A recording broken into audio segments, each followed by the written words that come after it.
이번 학습 내용은 5장의 마지막 부분인 레슨 12번째 어픽스 기능입니다. 자, 먼저 여기 어픽스, 컴플리트 어픽스를 열어주세요. 이걸 보면서 어픽스가 어떤 기능을 가지고 있는지 설명을 해드리겠습니다. 실행을 하시면 이제 이와 같은 화면을 보게 되는데요.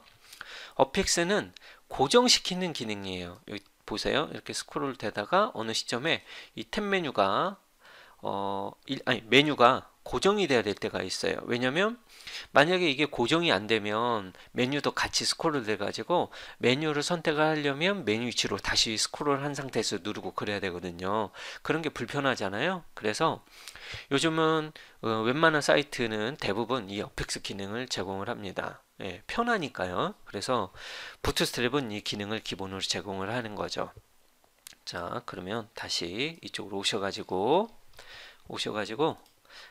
ing로 와주세요. ing로 오셔가지고 한번 직접 구현을 해보겠습니다. 먼저 구조가 있습니다. 어픽스 역시 쉽습니다. 스크롤 스파이처럼. 그리고 이제 저희가 이제 두 번째에서는 어픽스하고 스크롤 스파이어 같이 두 가지 기능을 이제 엮어서 사용할 거거든요. 그래서 먼저 어픽스 기능부터 자세히 살펴보겠습니다. 여기 55번째 줄로 와주세요. 이쪽. 네. 그럼 이렇게 구조가 있는데 이렇게 있습니다. 구조가. 네. 먼저 고정시키고 싶은 메뉴에 어픽스를 넣는 거죠. 클래스. 그 다음에 데이터 스파이 어픽스 넣으시고 그 다음에 데이터 오프셋 탑. 이걸 안 넣으면 무조건 고정이 돼요. 그래서 오프셋 탑에 300이다. 그러면 스크롤이 전역 스크롤 값이 300 위치로 스크롤 된 시점에서 이제 고정이 되는 거죠.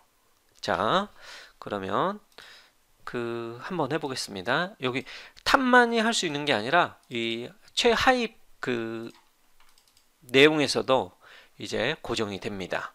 그러니까 200만큼 스크롤이 되는 시점에서 멈추게 되는 거죠.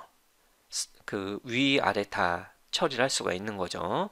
자, 그러면 한번 진행을 해 보겠습니다. 지금 여기 보시면 95번째 줄 보면 물음표가 있죠. 여기 일단 실행을 한번 해보죠. 지금 메뉴 같은 경우는 이렇게 고정이 안 됩니다. 그죠? 네, 이거를 고정을 시켜 볼 거예요. 자, 먼저 뭘 해야 된댔죠? 네, 어픽스를 넣어주고 그 다음에 데이터 스파이 여기다가 어픽스 이렇게 넣어주는 거죠. 그리고 실행을 한번 해보죠. 실행을 한번 하면 이렇게 고정이 됩니다. 메뉴가. 그죠? 예. 근데 무작정 고정이 되면 안 되잖아요. 어떤 시점이 딱 왔을 때 고정이 돼야 하잖아요. 그때는 이제 여기에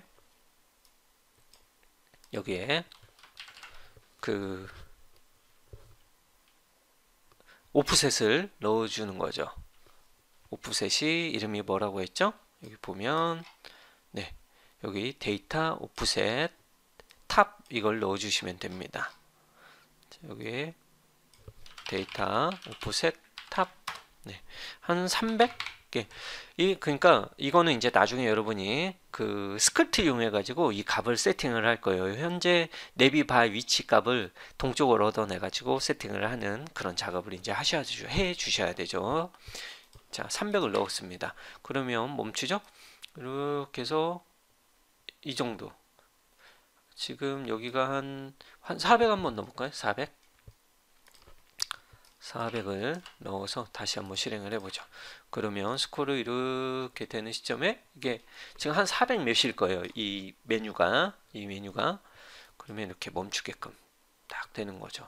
그리고 다시 이제 이 400보다 스크롤이 더 적게 되면 다시 띄워지고 이렇게 자석 같은 기능이라고 보시면 돼요. 됐죠? 네. 이렇게 기본으로 어픽스 기능에 대해서 살펴봤는데요. 자, 그러면 여기를 만약에 바텀으로 한번 바꾸고 실행을 해보죠. 그러면 보세요. 이렇게 되다가 이렇게 됩니다. 잠깐만요. 자, 이거를 이렇게 좀 줄여 보세요. 그리고 나서 고정이 되는데 이제 400 시점에서 이제 풀리게 되는 거죠.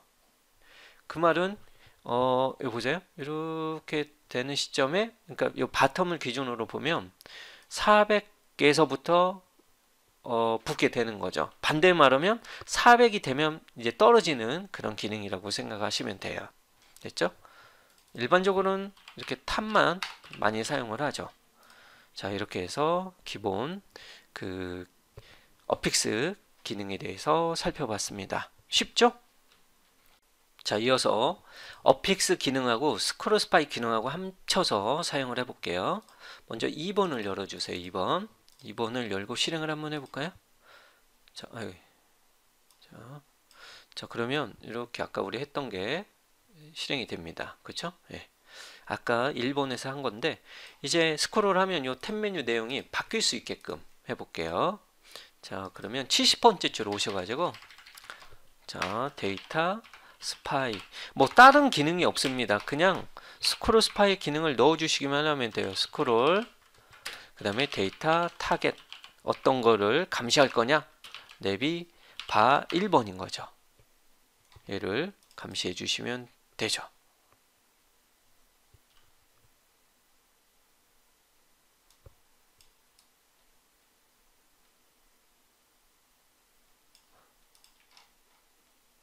자, 됐습니다. 자, 그러면 실행 한번 해볼까요?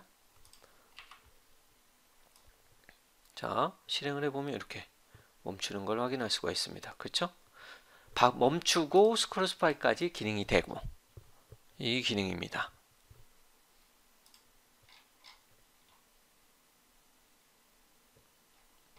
네, 이렇게 해서 두 개의 기능 연동하는 방법에 대해서 살펴봤습니다. 뭐 전혀 어려운 거 없죠? 그냥 스크롤 스파이 따로, 어픽스 따로 이렇게만 해주시면 둘이 연동이 돼서 이제 동작을 하게끔 되는 거죠. 끝으로 어픽스 메소드 기능에 대해서 살펴보겠습니다. 스크롤 스파이와 마찬가지로 어픽스 역시 동적으로 어픽스 기능을 추가할 수가 있는 거죠. 자, 먼저 실행 한번 해볼까요? 네, 3번을 열어주세요. 그리고 실행을 하면 이렇게 동작을 하는데, 네, 여기에 왼쪽 있죠? 여기에 그 어픽스 기능을 추가를 해볼게요. 지금 제가 미리 요 보시면 숫자가 나오죠? 이 숫자는 스크롤 위치값이거든요. 이렇게. 네. 자, 그러면 이 스크롤 위치값이 한 340 정도 되네요. 한 330 정도 해보죠. 330 정도 되는 시점에 어픽스 되도록. 자, 그러면 먼저 대상을 찾아야 됩니다. 이게 어픽스 2거든요. 그 다음에 어픽스 이렇게 해주시면 돼요. 그 다음에 오프셋이라는 게 있습니다. 여기에 오프셋, 잘못했네요. 맞습니다. 이렇게 하고, 자, 그러면 탑 값을 넣어주시면 돼요. 바텀도 있잖아요. 우리 탑만 쓸게요. 340 정도 이렇게 넣어주세요. 자, 넣어주고 실행을 한번 해보겠습니다. 실행을 하면, 자, 먼저 여기 보세요. 숫자가 한 340 정도 되면 이렇게 어픽스 되고, 다시 340보다 작게 되는 경우 어픽스가 풀리는 그런 기능입니다. 이렇게 해서 그 동쪽으로 설정을 해주시면 됩니다. 어픽스는 하나만 할 수 있는 게 아니라 여러 개 할 수도 있습니다. 그런 점을 이용을 해서 사용을 하시기 바랍니다. 여기까지 어픽스 기능에 대해서 모두 설명을 해드렸습니다.